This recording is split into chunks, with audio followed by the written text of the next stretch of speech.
വർഷം കേരളത്തിലെ പ്രതിമാസ ആളോഹരി ചെലവ് ഗ്രാമമേഖലകളിൽ 6611 രൂപയും നഗരങ്ങളിൽ 7783 രൂപയുമാണെന്ന് കേന്ദ്രത്തിന്റെ കണക്ക്.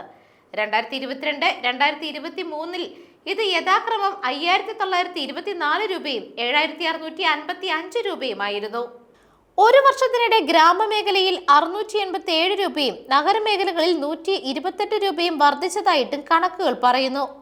നാഷണൽ സ്റ്റാറ്റിസ്റ്റിക്കൽ ഓഫീസിന്റെ ഗാർഹിക ഉപഭോക്തൃ സർവേ റിപ്പോർട്ടിലാണ് വിവരങ്ങളുള്ളത്.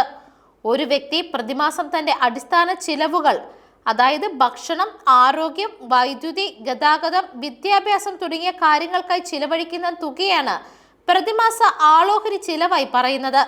ഉയർന്ന MPCയും മെച്ചപ്പെട്ട ജീവിത നിലവാരത്തെയും ഉയർന്ന വാങ്ങൽ ശേഷിയെയുമാണ് സൂചിപ്പിക്കുന്നത്. ഇന്ത്യയിൽ ഏറ്റവും കൂടുതൽ ആളോഹരി ചിലവ് സിക്കിമിലാണ്. രാജ്യത്ത് ആകെ എടുത്താൽ ഗ്രാമങ്ങളിൽ 4122 രൂപയും നഗരങ്ങളിൽ 6996 രൂപയുമാണ് ആളോഹരി ചിലവ്. News desk മെഗ്നവിഷൻ.